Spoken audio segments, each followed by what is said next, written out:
और मैं यहाँ ये बात ज़रूर बताना चाहती हूँ कि इलेक्शन कमीशन ऑफ पाकिस्तान की वेबसाइट पे आज भी वो सिंबल्स वाला उनका वो जो पेज है वो अगर अपलोडेड है तो वो ज़रूर देखना चाहिए कि वहाँ पे बल्ला मौजूद ही नहीं था। और जो आज़ाद उम्मीदवारों के लिए जो सिंबल्स रखे गए थे उनमें जो सबसे बेहुदा किस्म का सिंबल था जो एक रूरल इलाके में मुझे दिया गया वो रोलर कोस्टर था। अस्सलामुअलैकुम नाजरीन इकराम, कंवल शोज़ब साहिबा एक बार फिर खुलकर बोल पड़ी। नाजरीन ये गुफ्तगू सुने उनकी, इसके बाद इस पर तफसील से बात करते हैं। और ये भी मैं बताना चाहती हूँ कि लाहौर हाई कोर्ट की जो भावलपुर में सीट है जिस पे मैंने जाके जिस वक्त दरख्वास्त डाली तो आरओ ने मुझे ये कह दिया कि आप क़यामत तक भी ये अगर ये केस लड़ेंगी तो आपका सिंबल चेंज नहीं होगा। लेकिन बहरहाल जस्टिस अतर मिनल्ला साहब ने, जस्टिस मुनीब साहब ने, जस्टिस मंसूर साहब ने और बाकी तमाम दीगर फाजिल जजेस को पूरा इदराक है। बिलखसूस अतर मिनल्ला साहब ने कमेंट्स किए। पीटीआई के जो कैंडिडेट्स के साथ जो सलूक होता रहा पूरे इलेक्शन में उसका आज एक रीकैप हुआ तो हम थोड़ा सा दिली तौर पे आज दुखी भी हैं। लेकिन ज़रूरत इस बात की है कि इलेक्शन कमीशन के रोल को ज़रूर आइडेंटिफाई करना चाहिए। उसके मुख्तलिफ नोटिफिकेशंस का रिव्यू किया गया है और आगे भी होगा। और मुझे पूरा यकीन है कि इलेक्शन कमीशन का जो रोल इस पूरे इलेक्शन में रहा है, जो 8 फरवरी को 2024 से पहले और 8 फरवरी 2024 के बाद, उसको जरूर देखेगी। ये जरूर बताऊंगी सुन्नी इत्तेहाद काउंसिल को election commission of Pakistan notification जारी कर चुकी है कि ये एक पार्लियामेंट्री पार्टी है और सुन्नी इत्तेहाद काउंसिल एक political registered listed political party भी है।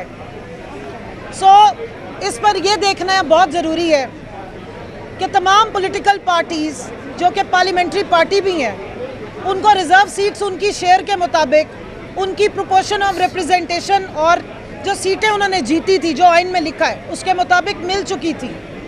लेकिन सुन्नी इत्तेहाद काउंसिल के लेटर लिखने के बावजूद मैटर को पेंडिंग रखा गया और कुछ अरसे के बाद इलेक्शन कमीशन ने जैसे खैरात बांटी जाती है उस तरीके से जो हमारी सीट्स बनती थी, सुन्नी इत्तेहाद काउंसिल की सीट्स बनती थी, यानी कि जो कैंडिडेट्स के ज्वाइनिंग के बाद बनती थी, वो भी रेवड़ियों की तरह अपनी मनपसंद जो उनकी फेवरेट लाडलों की जमातें हैं, पीडीएम की जमातें, उनमें बांट दी।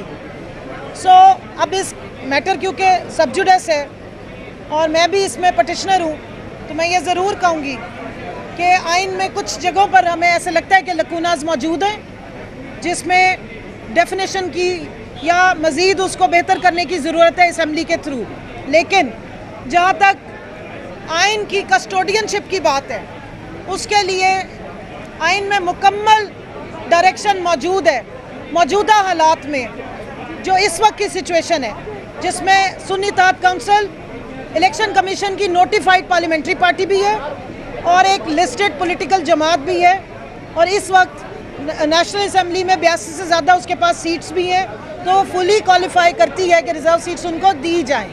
इसके अलग से मफरूज़ों पे जो सवाल जवाब हो रहे थे वो हमने भी लिख लिए। इंशाल्लाह जब जाएंगे असेंबली में तो इन मफरूज़ों को ज़रूर एड्रेस करेंगे कि लेकिन इस वक्त जितनी बात हुई है वो फैक्चुअल है, वो मौजूदा हालात के मुताबिक है और प्रेजेंट सिचुएशन के मुताबिक है। मेरी अब आपको शायद मालूम हो गया होगा कि मज़ीद टाइम के लिए अगली हेयरिंग 24 जून को 9:30 बजे आला अदालत ने टाइम दे दिया है जिसमें हमारे जो फैसल सदीकी साहब को 1-1.5 घंटा दिया है और उसके बाद हमारे जो सलमान अकरम राजा साहब हैं, बैरिस्टर साहब, वो भी आर्गूमेंट करेंगे और बाद में जो है वो इलेक्शन कमीशन जितने सवालात उस पर फाजिल जजेस उठा रहे हैं, उम्मीद है कि वो कंक्रीट रिकॉर्ड के साथ आके शायद सच बोलने की कोशिश करे। जी